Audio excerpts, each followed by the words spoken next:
Untuk bahan-bahan buat pot, sebaiknya pasir diayak dengan ayak yang sangat lembut sehingga mempermudah saat pengecoran dan meminimkan pori-pori atau lubang-lubang saat pencetakan pengecoran dimulai. Untuk proses finishing biar lebih mudah, ayak dengan ayakan yang paling lembut. Saya biasa memakai ayakan itu yang biasanya orang-orang bilang untuk ayakan nyamuk.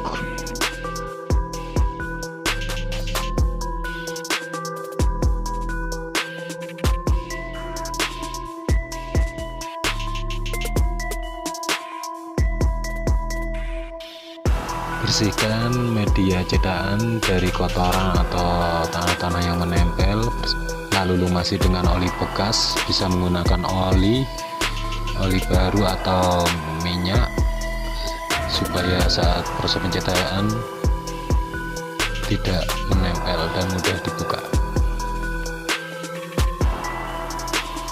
Untuk aduan, bikin seperti biasanya orang mengecor, cuman agak encer atau cair supaya mudah meresap ke sela-sela dan mempertegas motif sehingga tidak ada bekas lubang atau sisa pori-pori saat pembukaan cetakan.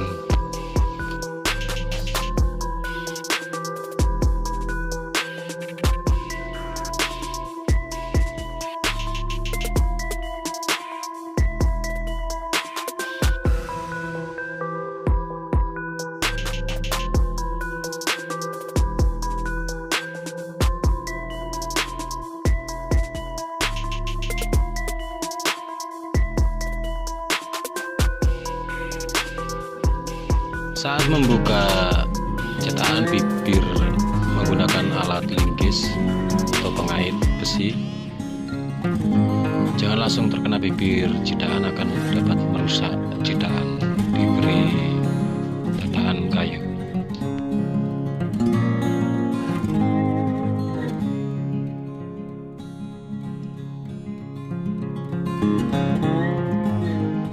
Ingat, perlahan-lahan saat pengangkatan harus imbang antara tangan kanan dan kiri sehingga tidak memberikan goyangan yang mengakibatkan bisa merusak bibir dinding pot yang dicetak.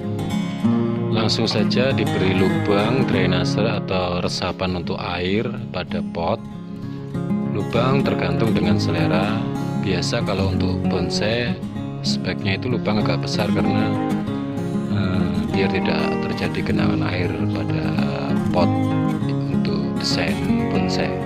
Jadi agak lubang itu minimal 2 dan lebar. Biasa saya pakai pipa 3/4.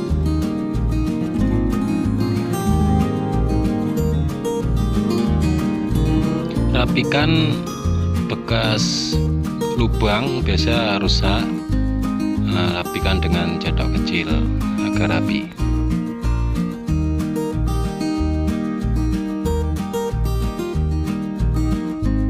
Hasil lubang kelihatan rapi, dibagi di sisi sudut pot menggunakan paralon 3/4 biasa saya, biar agak lebar dan resapan poros pada air tidak menggenang pada media tanam saat untuk penanaman bonsai. Setelah kira-kira 1x24 jam cetakan untuk press kanan kirinya, dinding-dinding press siap dibuka dengan menggunakan pengait yang tersedia, lubang-lubang menggunakan alat obeng. Dibuka perlahan-lahan dengan imbang, jangan sampai goyang supaya tidak merusak hasil cetakan yang setelah dibikin. Pertama, profil detailnya biar tidak rusak karena tergores saat pelepasan press cetakan kanan kirinya. Setelah itu untuk sisa cetakan pasti terlihat di sambungan-sambungan bekas ciptaan kita rapikan dengan menggunakan gerenda, tapi tanpa gerenda, dipegang tangan saja. Kita gosok-gosok untuk menyamarkan atau menghilangkan bekas ciptaan yang timbul, dirapikan guna proses selanjutnya untuk finishing biar mudah. Karena saat baru awal pelepasan ciptaan itu posisi masih belum seberapa kering, jadi masih mudah untuk dirapikan dengan mata gerenda. Dengan menggunakan tangan saja kita rapikan, ikuti pola motifnya sampai benar-benar samar untuk proses selanjutnya finishing.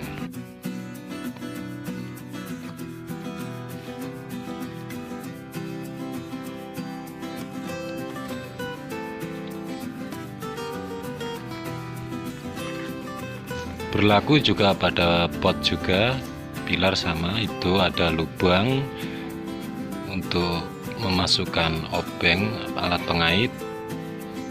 Masukkan, kita angkat ke atas. Ingat jangan dilepas dulu pengunci kanan kirinya supaya tidak ada goyangan yang tidak imbang. Kita angkat sampai benar-benar bergerak semua isi ciptaan. Setelah itu kita bisa membuka pengait yang ada pada ciptaan kanan dan kiri. Perlahan-lahan kita gunakan obeng kembali, dimasukkan ke lubang yang sudah tersedia pada ciptaan. Kita goyang kanan ke kiri hingga ada pergerakan perlahan-lahan supaya tidak ada kerusakan pada hasil ciptaan, sampai benar-benar lepas, ada gerakan perlahan-lahan.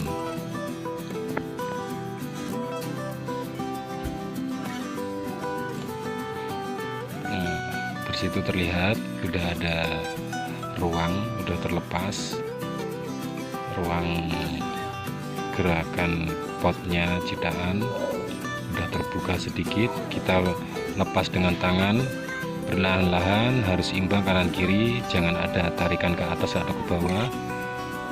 Menyamping, ikuti pola perlahan-lahan supaya tidak merusak motif yang ada pada ciptaan atau profil hasil ciptaan yang sudah jadi.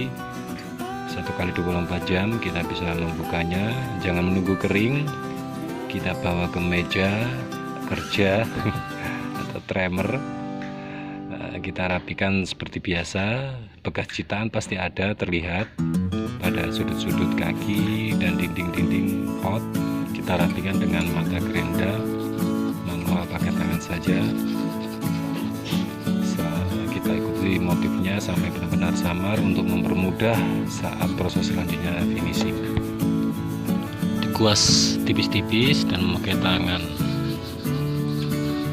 Kenapa saya memakai tangan? Karena sudah terbiasa, tergantung kebiasaan, dan bisa mengikuti motif enaknya, dan terasa jika ada kerikil kecil bisa diambil untuk diaci, dihaluskan lagi.